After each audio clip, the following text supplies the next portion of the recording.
మన భారత్ తీసుకున్న పగ ప్రతీకారము అని చెప్పి మాట్లాడాలి. ఇప్పుడు చూడండి, జస్టిన్ ట్రూడో, సో ఇతని ప్రభుత్వము కూలిపోతుంది. ఎందుకు అంటే న్యూ డెమోక్రటిక్ పార్టీ యొక్క అధినేత జగ్మీత్ సింగ్ ఇతను నేను నా సపోర్ట్ని విత్డ్రా చేసుకుంటున్నాను అని ప్రకటించాడు. అదేవిధంగా నేను నో కాన్ఫిడెన్స్ మోషన్ని లేవనెత్తుతాను ఎక్కడ పార్లమెంటులో. సో ఇప్పుడు న్యూ పార్లమెంట్ సెషన్ రాబోతుంది. సో ఇందులో no confidence motion against Justin Trudeau అని అంటాడు. ఒకవేళ అపోజిషన్ వాళ్ళు ఇతనితో కలిస్తే, అంటే వీళ్ళు కంకణము కట్టుకొని ఉన్నారండి, జస్టిన్ ట్రూడో ఇక మీదట కెనడా ప్రధానమంత్రిగా పనికిరాడు.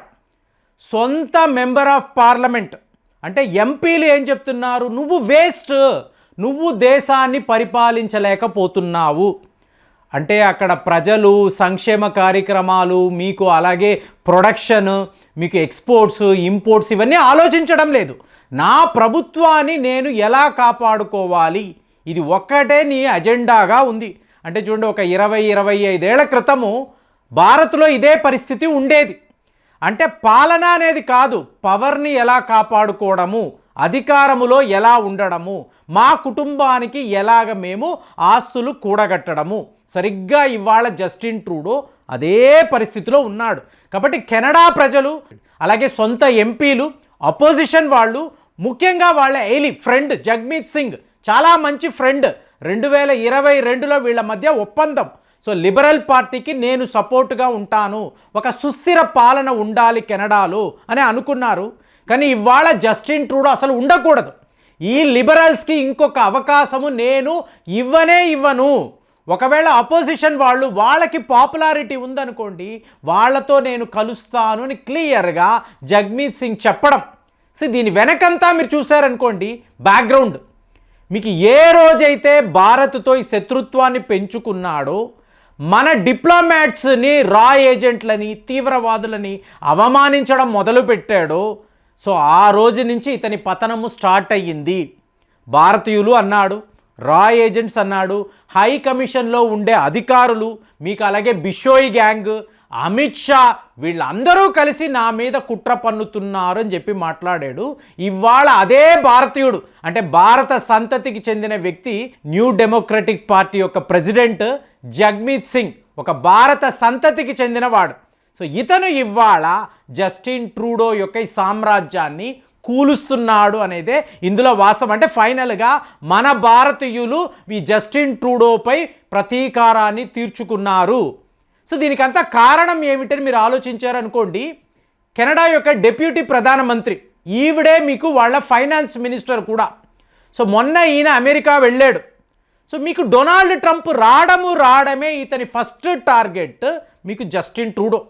అంటే భారత్ గత 2 ఏళ్ల నుంచి ఫీడ్ చేస్తున్నది, ఒక బేస్ క్రియేట్ చేసాం, ఇది మంచి దేశము కాదు, ఇక్కడ తీవ్రవాదులు తిరుగుతున్నారు, ఖాళీస్థాన్ వాళ్ళు మాదక ద్రవ్యాల్లో ఇన్వాల్వ్ అయి ఉన్నారు, వాళ్ళకి సపోర్ట్గా జస్టిన్ ట్రూడో ఉన్నాడు. ఇదంతా మనము క్రియేట్ చేసిన ఒక ప్లాట్ఫామ్, ఒక ఫౌండేషన్. దీనికి సంబంధించిన ఆధారాలు కూడా మనము ఎన్నో సందర్భాల్లో వాళ్ళకి ఇచ్చాం.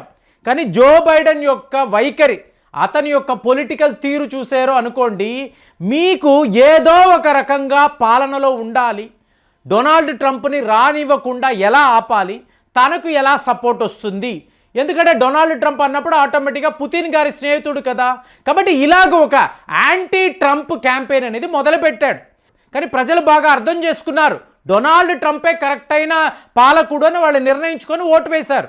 సో డొనాల్డ్ ట్రంప్ రావడము ఏం చేశాడు, నేను చైనాపై 100% టారిఫ్ విధిస్తాను, అలాగే మెక్సికో, కెనడా వీళ్ళపై 25% ట్యాక్స్, ఎలాంటి వస్తువులు మా అమెరికాకు వచ్చినా 25% టారిఫ్ విధిస్తాను. సో వెంటనే ప్యానిక్ అయిన మీకు జస్టిన్ ట్రూడో మీకు అమెరికా వెళతాడు, మంచి భోజనం బాగా తినరా, నీకు నచ్చినట్టు తిని ఫుల్గా ఫుడ్ పెట్టి, డొనాల్డ్ ట్రంప్ ఏమన్నాడు, ఎందుకు నీకు ఈ కెనడా ప్రధానమంత్రి అనే మోజు, మానేసేయ్, నీకు చేతగాడం లేదు, వదిలేసి నీ కెనడాను అమెరికాతో కలిపేసావనుకో, కొత్త రాష్ట్రము, కొత్త గవర్నర్, చూడు గవర్నర్ అంటే ఆ పోస్ట్ ఎంత బాగుంటుంది, పాలన మేము చూసుకుంటాం కదా, నువ్వు అక్కడ ఒక గవర్నర్గా ఉండు, దానికి మాత్రమే నువ్వు పనికి వస్తావు. ఇలా కెనడాకు నేను ప్రధానమంత్రి, మళ్ళీ ఎన్నికలు కుదరదురా, నీకు చేతగాడము లేదు, నువ్వు ఆ ఖాళిస్తాన్ తీవ్రవాదులను పట్టుకొని వేలాడుతున్నావు, నీ దేశంలో ప్రజలు ఎంతలా సఫర్ అవుతున్నారు అర్థమవుతుందా, నీకు కాదు అని చెప్పి శుభ్రంగా క్లాస్ తీసుకొని యూ గెట్ అవుట్ అని చెప్పి అమెరికా నుంచి అతన్ని పంపించేశాడు. సో మళ్ళీ ఏం చేశాడు, మీటింగ్ పెట్టుకొని ఇలాగ డొనాల్డ్ ట్రంప్ గారు కెనడాని అమెరికాతో కలిపేస్తాను అంటున్నాడు, నాకు ఒక గవర్నర్ పోస్ట్ ఇస్తాను అంటున్నాడు. అంటే ముందు వాళ్ళ డిప్యూటీ ప్రధానమంత్రి నేను రిజైన్ చేస్తున్నాను, ఎందుకంటే ఆవిడే కదా ఫైనాన్స్ మినిస్టర్. సో ఈ లెక్కన నెక్స్ట్ ఇయర్ ట్రంప్ వచ్చిన తరువాత కెనడా ఎంత పెద్ద ఒక ఎకనామిక్ క్రైసిస్లో ఉంటుంది అంటే నేను మాటల్లో చెప్పలేను, ఇంత బరువు బాధ్యత నేను మొయ్యలేను, మీ తిప్పలు మీరు పడండి, నేను రిజైన్ చేస్తున్నానని చెప్పి రిజైన్ చేసి మీడియాతో జస్టిన్ ట్రూడో పాలన ఎలా ఉందో కూడా వివరించి ఆవిడ వెళ్ళిపోయారు. సో ఇవాళ మీకు జగ్మీత్ సింగ్ ఏం చెప్తున్నాడు, ఇతని వల్లే మన కెనడా పరిస్థితి ఇలాగా, మేము ఎన్నో ఏళ్ల నుంచి భారత సంతతి వాళ్ళమే, కానీ ఇక్కడ ఇన్నేళ్ల పాటు మేము హ్యాపీగా ఉన్నాము కదా, కానీ జస్టిన్ ట్రూడో ఖాళిస్తాన్ అంటే అమెరికాలో ఉండే సిక్కులు వీళ్ళు ఇది కరెక్ట్ అయిన పద్ధతి కాదు, మీరు ఖాళిస్తాన్ అని చెప్పి ఆయుధాలను పట్టుకొని డబ్బు కోసం ఇలా మాదక ద్రవ్యాలు అమ్మే మాఫియాతో కలిసిపోయి పాకిస్తాన్ ఐఎస్ఐతో లింకులు పెట్టుకొని మీరు మన సిక్కులకు చెడ్డ పేరు తీసుకొస్తున్నారు. చూడండి ఫ్రెండ్స్, ఎప్పుడూ కూడా నిన్న కూడా మాట్లాడాను, పాకిస్తాన్లో ఒక చాలా ముఖ్యమైన రాష్ట్రము, మీకు వాళ్ళ మిలిటరీ బేస్, పాకిస్తాన్ మిలిటరీ బేస్కి 8 కిలోమీటర్ల దూరములో ఒక మసీదు ఉంది, అందులో వీళ్ళు తీవ్రవాదులకు ట్రైనింగ్ ఇస్తున్నారు. ఏ ఒక ఇస్లామిక్ మతానికి సంబంధించిన మీకు ఆ మత గురువు ఒప్పుకుంటాడా? మీ మసీదులో ఈ ట్రైనింగ్లేంటి, మసీదులో ఆయుధాలేంటి? సరిగ్గా ఖాళిస్తాన్ విషయంలో కూడా అదే, గురుద్వారాలో వీళ్ళు ఆయుధాలేంటి, ప్రార్థనా స్థలం అండి, పూజలు చేసుకోవాలి, అక్కడ మీరు గురునానక్కు సంబంధించి మీరు ధ్యానములో ఉండాలి, వాటిని విడిచిపెట్టి గురుద్వారాలో మసీదుల్లో ఇలా తీవ్రవాదానికి సంబంధించిన కార్యకలాపాలు, ఆయుధాలు ఎవరైనా ఒప్పుకుంటారా? కాబట్టి అమెరికాలో ఉండే ఈ సిక్కు మత గురువులు ఇది తప్పురా, వద్దు అని చెప్పి క్లియర్గా చెప్తున్నారు. ఇప్పుడు ఈ జగ్మీత్ సింగ్ దీన్ని అర్థం చేసుకొని ఇది ప్రభుత్వము, ప్రజలు వాళ్ళు మనల్ని ఎంచుకుంటారు, ఒక స్టేబుల్ గవర్నమెంట్ని ఇవ్వాలి, ఇలా కాదు తన ఓటు బ్యాంకు కోసము ఖాళిస్తాన్ తీవ్రవాదులను ఇతను ఎంకరేజ్ చేస్తున్నాడు. నో, ఇతను ఉండడానికి వీల్లేదని ఇప్పుడు నో కాన్ఫిడెన్స్ మోషన్ అనేది ఈ తీర్మానాన్ని తీసుకురాబోతున్నాడు. మరి జస్టిన్ ట్రూడోకు ఉండే ఒకే ఒక ఆప్షన్, ఒకే ఒక అవకాశం ఏంటి, మీకు మళ్ళీ పార్లమెంట్ సెషన్ రాకుండా సస్పెండ్ చేయగలడు.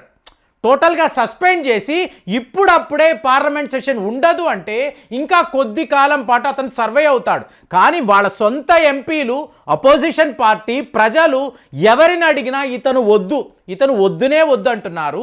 ఒకవేళ నో కాన్ఫిడెన్స్ మోషన్ వచ్చి మీకు అపోజిషన్ పార్టీతో మీకు న్యూ డెమోక్రటిక్ పార్టీ కలిసింది అనుకోండి, ఇతను ఖచ్చితంగా రిజైన్ చేయాలి. రిజైన్ చేసిన వెంటనే కెనడాలో మళ్ళీ మీకు ఎన్నికలు, అప్పుడు మీకు అపోజిషన్ పార్టీలో ఒక మంచి నాయకుడు ఉన్నాడు, ప్రో భారతీయుడు, డొనాల్డ్ ట్రంప్ లాగే ఆలోచించే వ్యక్తి. సో వాళ్ళే కెనడా, అంటే కెనడా భవిష్యత్తు బాగుండాలి అంటే ఇలాంటి నాయకులు ఉండాలి. జస్టిన్ ట్రూడో లాంటి వాళ్ళు ఉండకూడదు. స్వయంగా అతను డ్రగ్ అడిక్ట్, అలాగే డ్రగ్స్ ఎవరైతే అమ్ముతుంటారో వాళ్ళకి కూడా సపోర్ట్గా ఉంటాడు. అలాంటి వ్యక్తి ఒక దేశం యొక్క ప్రధానమంత్రి అయితే అది ఎంత డేంజర్ అనేది క్లియర్గా కనిపిస్తుంది. కాబట్టి భారత్ యొక్క ఈ డిప్లొమసీ ఏ లెవెల్లో ఉందంటే డొనాల్డ్ ట్రంప్తో సహా యావత్ కెనడా జస్టిన్ ట్రూడో మాకు వద్దు అని చెప్తున్నారు. మరి ఇలాంటి ఒక సంఘటన కెనడాలో జరుగుతున్నప్పుడు భారతీయులుగా మన ఆలోచనలు ఎలా ఉండాలి, జస్టిన్ ట్రూడో ఎంత త్వరగా వెళ్ళిపోతే అంత మంచిదని మీరు కూడా భావిస్తున్నారా? కామెంట్స్లో రాయండి. మళ్ళీ వచ్చే వీడియోలో కలుద్దాం. జై హింద్.